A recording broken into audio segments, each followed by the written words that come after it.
नमस्कार फ्रेंड्स, स्वागत है आप सबका आज के सेशन में। दोस्तों, आज का हमारा टॉपिक है what is the counselling process. Counselling process क्या है, कैसे करते हैं काउंसलिंग को, और इसी टॉपिक पे डिटेल में चर्चा करेंगे। उससे पहले मैं आप सभी से रिक्वेस्ट करूंगा, अगर आपने चैनल को सब्सक्राइब नहीं किया तो चैनल को सब्सक्राइब करिए। दिए गए नंबर पे व्हाट्सएप करके आप जान सकते हैं कि आपके मार्क्स पे आपको पूरे भारत में क्या मिलेगा, government, private, MBBS, BMS, BDS, BHMS, veterinary, कौन सा कोर्स आपको इस नंबर पे मिल सकता है, वो व्हाट्सएप करके पूछिए। हो सकता है फ़ोन करेंगे, फ़ोन ना उठे, क्योंकि कई सारे कॉल्स आते हैं तो हम सारे फ़ोन्स को ऐसे रिस्पॉन्ड नहीं कर पाते। तो आप व्हाट्सएप करके क्वेश्चंस का आंसर ले सकते हैं। व्हाट्सएप पे मैं देर सवेर ज़रूर आपको रिप्लाई कर दिया करूँगा। दोस्तों, आते हैं आज के टॉपिक पे, एंड द टॉपिक इज़ कि काउंसलिंग जो है प्रोसेस वो कैसे होता है, क्या करना होता है।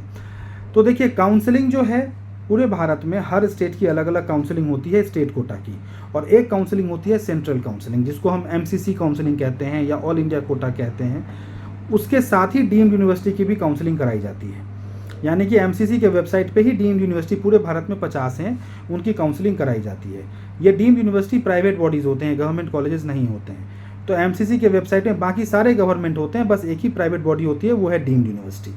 तो उसकी काउंसलिंग जो है वो भी MCC के वेबसाइट पे होती है। तो आप गवर्नमेंट के लिए अगर काउंसलिंग करना चाहते हैं तो एक तो ऑल इंडिया कोटा की करेंगे, जो 15% सीट है पूरे भारत के सरकारी कॉलेजेस की, और आप स्टेट कोटा की करेंगे, जिस स्टेट से आप बिलोंग करते हैं, जहाँ से आपने 11वीं 12वीं किया है, उसके स्टेट कोटा की आप काउंसलिंग करेंगे। All India quota and state quota अगर गवर्नमेंट के लिए करना चाहते हैं, यही दो काउंसलिंग करना है आपको। अगर आप प्राइवेट के लिए या डीम्ड के लिए करना चाहते हैं तो प्राइवेट के लिए मैक्सिमम स्टेट ओपन है। महाराष्ट्र, गुजरात, उड़ीसा को छोड़ के सारे स्टेट लगभग ओपन है। कोई स्टेट राउंड 2 में ओपन होता है, कोई मॉपअप में ओपन होता है, बाकी कोई फर्स्ट राउंड से ही ओपन रहता है। तो उन सारे स्टेट में आप प्राइवेट के लिए काउंसलिंग कर सकते हैं, बशर्ते आपको ये देखना पड़ेगा कि आपका जो बजट है वो कितना है, उस स्टेट में आपके बजट पे, आपके रैंक पे आपको सीट मिल रहा है कि नहीं मिल रहा है। क्योंकि हर स्टेट में 1 लाख या 2 लाख की सिक्योरिटी फीस होती है। जैसे यूपी में 2 लाख की सिक्योरिटी फीस है काउंसलिंग कराने के लिए, मतलब काउंसलिंग करने से पहले ही, रजिस्ट्रेशन के टाइम पे ही 2 लाख आपको जमा करना पड़ेगा। तो ये बहुत इंपॉर्टेंट है ये पता लगाना कि आपके मार्क्स पे आपको कहाँ कॉलेज मिल रहा है, वहीं की आप काउंसलिंग करें। क्योंकि आप कितने स्टेट की 2 लाख रुपये फीस भरेंगे या 1 लाख रुपये फीस भरेंगे, तो इस बात को ध्यान में रख के और फिर आप शॉर्टलिस्ट करिए कि ये 2 या 3 स्टेट में मैं काउंसलिंग करूँगा, और वहाँ पे आप काउंसलिंग का प्रोसेस फॉलो करिए। नोटिफिकेशन आएगा उनके director general of medical education के वेबसाइट पे।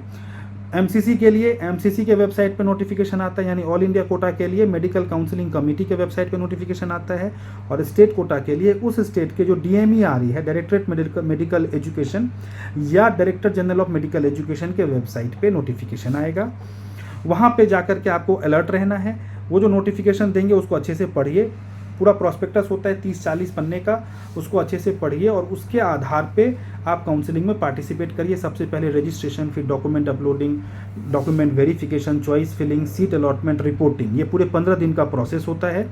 ऐसे 3 राउंड की काउंसलिंग होती है, और अगर ज़रूरत पड़े तो चौथे राउंड की भी काउंसलिंग कराई जा सकती है। सीक्वेंस सबसे पहले ऑल इंडिया कोटा, फिर स्टेट कोटा, फिर ऑल इंडिया कोटा, फिर स्टेट कोटा, फिर ऑल इंडिया कोटा, फिर स्टेट कोटा, ये रहता है। तो अगर इस बार 1 प्लेटफॉर्म काउंसलिंग होती है तो एक ही वेबसाइट पे ये सारी काउंसलिंग होगी, फिर आपको अलग अलग वेबसाइट पे अलर्ट रहने की ज़रूरत नहीं पड़ेगी। तो इस साल अगर ये 1 प्लेटफॉर्म काउंसलिंग होती है तो बहुत सारी चीज़ें चेंज हो जाएंगी। मैं आपको पिछले साल तक का जो सिनेरियो चलता आ रहा है उसके बारे में बता रहा हूँ। राउंड 1 में अगर आपको सीट अलॉट हो गया तो मैक्सिमम जगह पे फ्री एग्जिट है, कुछ जगह पे फ्री एग्जिट नहीं है। मतलब अगर सीट अलॉट हो गया और आपने छोड़ दिया तो जो पैसे आपने जमा किए हैं सिक्योरिटी फीस के नाम पे वो जब्त हो जाएंगे, अगर राउंड 1 में आपको सीट अलॉट होता है। ऐसा कुछ है, बट मैक्सिमम 90% स्टेट और MCC की काउंसलिंग यानी ऑल इंडिया कोटा में भी राउंड 1 फ्री एग्जिट है। मतलब सीट अलॉट हो गया, आप छोड़ देंगे तो सिक्योरिटी फीस आपका जब्त नहीं होगा। बट राउंड 2 में हर जगह पे सिक्योरिटी फीस फॉरफीचर का नियम है। तो आप इस बात का ध्यान रखेंगे कि प्राइवेट की काउंसलिंग में बड़ा अमाउंट इन्वॉल्व होता है, 2 लाख 1 लाख। तो ऐसा ना हो कि आपको 3 जगह पे सीट अलॉट हो गया और तीनों जगह आपकी सिक्योरिटी फीस जब्त हो गई। आप लेंगे किसी एक ही जगह पे तो 2 जगह आपकी सिक्योरिटी फीस जब्त हो गई। इन बातों का आपको ध्यान रखना है।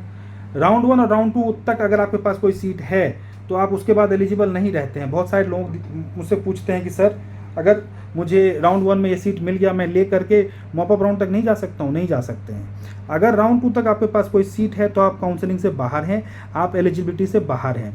आप ये सोचेंगे कि मैं राउंड 1 राउंड 2 में ले लूँ और फिर मॉपअप स्टे मॉपअप में जा करके ट्राई करके कोई बेटर कॉलेज ले लूँ, ऐसा नहीं होता है। यही कारण है कि मॉपअप राउंड या स्टे मॉपअप राउंड में कम नंबरों पर भी अच्छा कुछ मिलने की संभावना होती है। तो ये काउंसलिंग प्रोसेस है डिटेल में। अगर आप काउंसलिंग की पेड गाइडेंस लेना चाहते हैं, इसी टॉपिक के बारे में और डिटेल में डिस्कस करना चाहते हैं, दिए गए नंबर पर संपर्क करके आप मुझसे बात कर सकते हैं, या व्हाट्सएप पे आप लिख सकते हैं कि सर मुझे काउंसलिंग की पेड गाइडेंस चाहिए। मेरी टीम आपको कॉल कर लेगी या मैं ही आपको कॉल बैक करके आपसे डिस्कस कर लूँगा। दोस्तों, इस वीडियो में बस इतना ही, और भी इस तरह की वीडियोज़ लाते रहेंगे। नमस्कार।